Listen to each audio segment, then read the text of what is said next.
Chúc các bạn một ngày mới thật vui vẻ nha. Các bạn thấy chiếc xe này thì chúng ta nổ máy lên là cái đèn check nó sáng luôn các bạn, nhưng mà một hồi là nó chớp như vậy. Thì trong cái trường hợp này thì cái bệnh này là bệnh gọi là bình thường gặp thôi đó các bạn, có lẽ rằng là lỗi bỏ máy thôi các bạn nha. Bây giờ chúng ta đọc cái lỗi xem thử xe này có những cái lỗi gì các bạn nhé. Rồi các bạn thấy đúng như là cái phán đoán là bây giờ nó có cái máy số 3 bỏ máy các bạn nhé, và bây giờ nó có luôn cả cái là 14 145C là nó nói là cái con per vào đó các bạn, per vào flow malfunction được 0443 connector per vào circuit malfunction.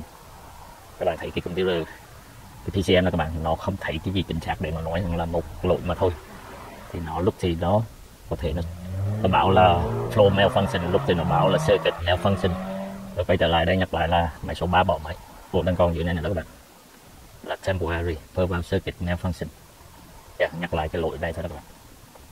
Trong cái trường hợp này đó các bạn ha, thì mình ghi nhớ lại những cái lỗi như thế này rồi là mình xóa nó đi, xem thử là cái TCM nó có cho mình xóa cái lỗi không nha các bạn.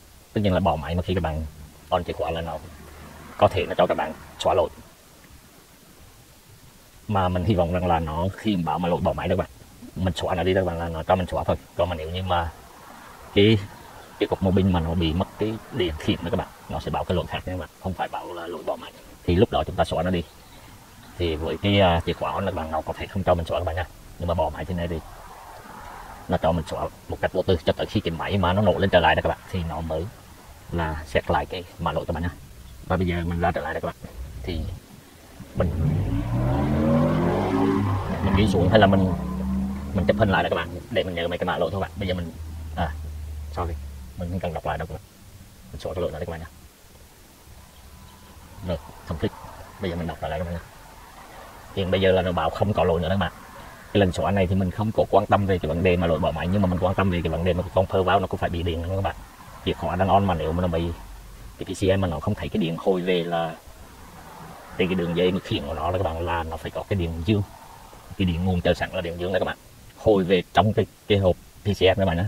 Nếu nó đo ở đó mà nó thấy không có cái điện dương lúc chìa khóa on đó các bạn, lúc mà cái hộp đen không điều khiển cái con van đó mở đó các bạn, nó phải thấy điện dương luôn luôn, kể cả chìa khóa on và kể cả khi mà động cơ đang chạy các bạn nhé. Động cơ đang chạy tất nhiên là chìa khóa on rồi, thì PCM phải thấy cái điện dương ngay cái tính đó các bạn, ở trong hộp PCM này. Nếu mà không có đó thì các bạn, nó không cho các bạn xóa lỗi đâu. Thì bây giờ vấn đề, cái lý do vì sao mà nó xét cái lỗi là con per vào đó các bạn, thì chúng ta phải là kiểm tra nó các bạn nhé. Rồi bây giờ là mình đọc trở lại, nó không có báo lỗi các bạn. Bây giờ mình ra trở lại các bạn nhé, và bây giờ mình để cái chiếc xe trở lại là rồi. Các bạn thấy nó nổ lên nhưng mà vẫn không có cái đèn check hiện bây giờ đó các bạn. Nhưng mà xem ra có vẻ rằng là mình thấy nó hơi là ít rung giật không tí đó các bạn, cho thật sự chưa chắc các bạn nha. Bây giờ mình vào lại trong cái phần mà dữ liệu mà khi mà động cơ đang nổ đó các bạn. Honda là nó có cái chức năng là để mình kiểm tra bỏ máy các bạn. Mình chọn 1, 2, 3 rồi nha, 4 nha, 5, 6. Rồi các bạn thấy bây giờ là cái đèn check nó chớp trở lại đó các bạn. Bây giờ mình ok rồi các bạn nha. Và các bạn thấy cái máy số 3 nó bỏ máy là thì bây giờ nó đã đến 2 lần rồi các bạn, nhưng mà nó lại đứng lại các bạn nhé. Nó đứng lại thì mình, trong trường hợp này mình nghĩ rằng là cái cục mô pin là các bạn, nó có thể nó đánh lửa được ngang qua hông là các bạn nhé. Theo mình thường gặp là có thể nó như vậy, mình chỉ nói có thể thôi các bạn nhé. Khi mình lấy cục mô pin của máy số 3 này ra, mình xem thử như thế nào, hoặc là chúng ta làm như thế này. Bây giờ mình tắt cái động cơ trở lại các bạn nhé. Bây giờ mình mới chỉ on chìa khóa thôi các bạn. Mình phải ra lại cái phần này các bạn nhé, vào lại để mình xem thử những cái lựa chọn của mình là còn đó rồi, còn các bạn ạ. Và các bạn xem hiện bây giờ là chỉ chìa khóa nữa, mình để trở lại mình xem thử nó đến như thế nào. Và các bạn thấy nó đến rất là nhanh ở cái máy số 3 nha. Nhưng mà vấn đề là các bạn thấy hiện bây giờ cái đèn check nó không có nữa, có thể rằng là nó sẽ chớp sau một hồi đó các bạn. Các bạn thấy hiện bây giờ điểm lên tới 90 rồi, nó ngưng các bạn nhé. Cái nó ngưng ở cái con số điểm là 2 các bạn nhé. Vì nó qua một cái chu kỳ là nó sẽ đến trở lại từ đầu 1, 2, 3. Các bạn thấy lúc mà đèn check nó chớp thế này là nó không có điểm nữa đó các bạn. Thì bây giờ việc của chúng ta là kiểm tra xem thử cái chuyện gì mà nó xảy ra trong cái việc bỏ máy của máy số 3 các bạn nhé. Các bạn thấy cái phần ngoài động cơ đó các bạn, thì cái chiếc xe này là cái thứ tự của các cái máy là các bạn thấy số 1, số 2, số 3 mà không biết cái anh thợ nào đã ghi số trước rồi các bạn, 1, 2, 3, tất nhiên là cái máy số 3 là máy góc đó các bạn nhé. Và ở đằng trước này gần vào cái kết nước các bạn là máy số 4 nha, số 5, số 6. Bây giờ việc của mình là mình lấy cái cục mô bin của máy số 3 ra các bạn, rồi làm dấu trên cái cục mô bin đó các bạn nhá, rồi mình có thể mình chuyển nó đi qua những cái máy nào mà mình để mình dễ tháo mở đó các bạn. Như dãy máy đằng trước này thì sẽ có một cái cục mô bin của máy số 3 đưa vào đây, và mình sẽ chọn là 2 máy các bạn, mình đưa luôn cả cái bogie ra nữa nha các bạn, để xem lại thử cái lỗi bỏ máy nó có đi theo cái cục mô bin hay là theo cái bogie không các bạn nha. Mình đã lấy cái mô bin của cái máy số 3 ra rồi các bạn, mình đã làm dấu lên là số 3 các bạn nhé. Thì mình kiểm tra thì có vẻ như không có cái hiện tượng mà bị lửa nó đánh ra bên hông các bạn nhé, hoàn toàn là không có cái dấu cháy, dấu lửa đánh ra bên hông các bạn. Nhưng mà không biết tại sao là nó chỉ bỏ máy một lúc rồi nó hết các bạn. Mà tất nhiên là cái máy đọc lỗi không đếm nữa các bạn nhé, nhưng mà mình vẫn thấy nó rung giật rồi đèn check nó chớp lên các bạn. Và bây giờ mình mượn 2 cái máy đằng trước này là số 4 và số 5 các bạn, thì mình sẽ đưa cái cục khối này, cái cục mô bin này vào cái máy số 4 các bạn nhé. Tí nữa mà nếu như mà trên máy đọc lỗi mà nó bảo là bỏ máy số 4 các bạn, số 3 ok, thì có nghĩa rằng là sẽ bị cái cục khối này các bạn nhé. Chắc không việc gì mà đo ôm, đo điện tử là rồi là đo thông mạch gì mấy cái cục khối này hết các bạn. Vì nó có cái chiếc xe nó có nhiều hơn một cái thì tại sao mình phải đo làm gì cho nó cấm các bạn nhé. Và còn cái máy số 5 mình sẽ đưa cái bogie của máy số 3 ra đây các bạn nhé. Các bạn thấy sau khi mà mình lấy cái bogie của cái máy số 3 ra đó các bạn nhìn thấy trên cái đầu của nó, đầu đánh lửa của nó các bạn nhé, thì cái bogie này hiện bây giờ nó đã ướt đó các bạn. Một điều là vui mừng là mình biết rằng là bỏ máy không phải vì xăng các bạn nhé, vì nó đã đưa xăng vào trong cái lồng xi lanh đến mức độ mà nó ướt cả cái bogie như thế này các bạn. Và các bạn thấy cái loại mà không phải chính hãng mà mình mua ngoài đó các bạn, thì cái loại box này đó các bạn nhé, nó dở và còn gọi là tệ hơn vợ thằng đầu nữa đó các bạn. Không biết các bạn có thấy cái tên của nó trong video hay không, có lẽ là chói bóng các bạn không thấy nha. Thì theo như mình là khuyên là các bạn, nếu mà các bạn có xe Honda nha, thì các bạn nên dùng cái loại mà bogie mà gọi là radium đó các bạn, NGK đó các bạn nhé. Mình sẽ chỉ cho các bạn cái bogie nó như thế nào sau khi chuyển cái mô bin và cái bogie đi chỗ khác là khỏi cái máy số 3 rồi các bạn, để mình coi thử cái lỗi bỏ máy nó có đi theo cái mô bin hay là cái bogie không nha các bạn. Thì mình vào lại trong này mình đọc cái lỗi, tất nhiên là số 3 vẫn là evap lại đây các bạn. Evap lại như thế này có nghĩa rằng là cái hệ thống evap này là nó sẽ có một cái rắc rối gì đó các bạn về các về điện đó các bạn nhé. Thì khi máy nổ lên trở lại thì nó thấy một cái gì đó. Ok, bây giờ mình ra mình xóa lại cái lỗi đó đi các bạn. Ok, mình đọc lại cái lỗi các bạn nhé. Rồi hiện bây giờ là không có cái lỗi gì nữa các bạn nhé. Mình sẽ vào lại trong cái phần mà dữ liệu mà bỏ máy kia ở trên này đó các bạn, chọn lại tất cả các bạn nhé. Rồi, mình có toàn bộ là 6 máy được là ra được màn hình rồi các bạn nha. Thì các bạn để ý lần này ở cái máy số 4 và số 5 cái nào bỏ máy các bạn nha, hoặc hay là nó vẫn còn ở cái máy số 3. Bây giờ mình để cái máy nổ các bạn nha. Rồi số 5 này các bạn, thì tại cái máy số 5 này là cái bogie nó đang mình được chuyển về cái máy số 5 rồi các bạn nhé.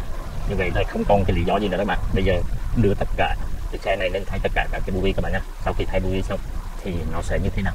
Cho Honda thì mình nên mua cái loại bogie này đó các bạn. Các bạn thấy cái tên của nó là NGK các bạn nhé, laser radium. Cái loại bogie này nó tốt lắm đó các bạn, có thể nó nằm trong chiếc xe là đến cả 100.000 dặm rồi các bạn nhé. Tất cả bogie là được thay mới rồi các bạn nhé. Bây giờ chúng ta vẫn kiểm tra cái dữ liệu mà bỏ máy này xem thử nó còn đếm không nha các bạn nhé. Nhưng mà các bạn nên nhớ rằng khi mà đã bỏ máy rồi đó các bạn, thì cái PCM nó sẽ gọi là nó học cái con mật khoan cái cảm biến trục cơ đó các bạn, thì có thể vẫn còn bỏ máy các bạn nhé, hoặc là có thể nó bỏ máy là nhiều hơn là một máy các bạn nhé. Thì bây giờ các bạn xem, nếu mà trường hợp bây giờ mà nó còn bỏ máy lung tung những cái máy mà trước đây không bị bỏ máy đó các bạn, thì các bạn phải học lại cái con cảm biến trục cơ các bạn nhé, để mình xem thử nó có bỏ máy không là các bạn nhé. Rồi các bạn thấy nó đang đến ở cái máy số 3 đó các bạn, có nghĩa rằng là chỉ đến có một lần. Và bây giờ cái máy nổ rất là êm đó các bạn nhé, mình không nghe cái tiếng mà gọi là hư nữa đó các bạn. Thì trong trường hợp này đó các bạn, thì có thể các bạn trả xe cho là khách hàng, nhưng mà tốt nhất một điều là đừng có để cho cái đèn mà cái engine nó nổi lên trở lại đó các bạn. Thì các bạn nên học lại cái con cảm biến trục cơ các bạn nhé, bằng cách là mình sẽ ra lại cái phần này là mình đi vào con cảm biến trục cơ, nhưng với điều kiện là cái máy phải chạy cho đến cái nhiệt độ cao nhất đó các bạn nhé. Thì bây giờ thì mình không thể bỏ máy nữa, tất cả những cái bogie mới là đã được khắc phục cũng như là khi mà mình chuyển cái buri từ máy số 3 qua máy số 5 là các bạn, mà nó nhảy qua, nó bỏ máy của máy số 5. Bây giờ tất cả buri mới như các bạn thấy rồi, lúc đầu mình để nó định ngay trên cái máy số 3 một lần, và bây giờ mình tắt cái chìa khóa lại các bạn nhé. Rồi các bạn on chìa khóa lần nữa, nhưng mà các bạn phải ra trở lại nha, rồi là vào trở lại, không thì nếu mà các bạn đã tắt chìa khóa có thể là cái phần mềm nó không đọc các bạn nhé. Rồi vẫn còn đó luôn các bạn, enter trở lại. Bây giờ các bạn xem một lần nữa nhé. Tự nhiên là khi mình nổ một hồi là không bỏ máy nữa là mình biết là cái lỗi đã được khắc phục, nhưng mà cái con cảm biến cực cơ có cần là học nó lại hay không á, theo cái tiếng việc mình là học nó lại đó các bạn. Thì các bạn xem mình đề lần nữa. Rồi các bạn thấy bây giờ máy số 5 nó bỏ thêm một lần, 2 lần nữa. Rồi như vậy là cái chiếc xe này cần phải học lại con cảm biến cực cơ đó các bạn. Các bạn thấy hiện bây giờ cái máy nó nổ rất là êm ru đó các bạn, mình không cảm thấy nó rung giật gì nữa đó các bạn nhé. Nhưng mà chiếc xe này cần phải học lại cái con cảm biến là cực cơ các bạn nhé. Rồi là cái video này mình nghĩ đây chấm dứt được rồi. Nếu các bạn thấy cái video mà có hữu ích cho các bạn, hoặc là muốn theo dõi cái tin mà về sửa chữa ô tô của mình lâu dài về sau đó các bạn nhé, tất nhiên là mình vẫn là người đang học quá nhiều đó các bạn, chứ không phải rằng cái gì mình cũng biết các bạn. Thì có thể khi mà các bạn xem video rồi các bạn có thể là góp ý, chủ ơi hay là bạn ơi cái chỗ này làm thế này thế kia tốt hơn. Mình luôn luôn chấp nhận những cái lời phê phán và phê bình nha các bạn. Nếu con người mà ai không chấp nhận cái lời phê phán hay phê bình của người khác là người đó, người ta gọi là cục bộ đó các bạn, người đó không bao giờ phát triển.